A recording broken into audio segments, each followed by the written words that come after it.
There's a crime of apartheid. In my view, in many others, the human rights community is almost united on this. Israel is committing the crime of apartheid.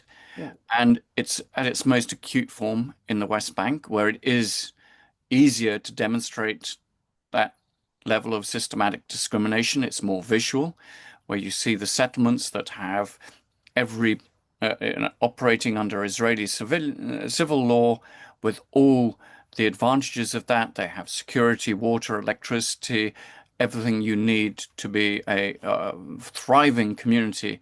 And then their neighbors, the Palestinians, living under Israeli military law, who are deprived of proper access to water, land, and the likes, who are having their land taken from them at an extraordinary rate, who do not have any of the sorts of rights that their Israeli neighbors do.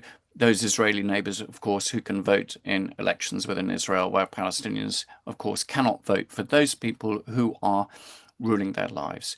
So it's easier to explain it in the context of the West Bank than it is within Israel, where you really have to start understanding all those myriad laws that affect particularly the two areas where you see this discrimination in terms of citizenship and land ownership.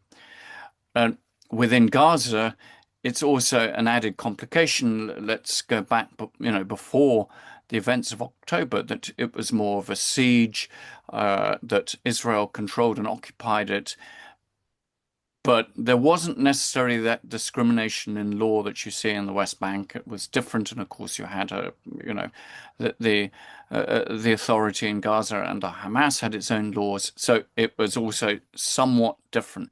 All of this just makes it more complicated to give the anti-apartheid campaign, which does exist, greater legs and dynamism. But we have to do it, just because it's, not necessarily easy to encapsulate all of this in a nice, ready-made 30-second explainer doesn't mean there isn't an obligation on us, those of us who've been there, to try to bring an end to this. Because, and I would say this, I think this is in the interest of both Israelis and Palestinians. This is no way for two peoples to live together. They're now destined to do so. You've got to have equality as a fundamental cornerstone of any future for these two peoples. And that certainly isn't the case at the moment.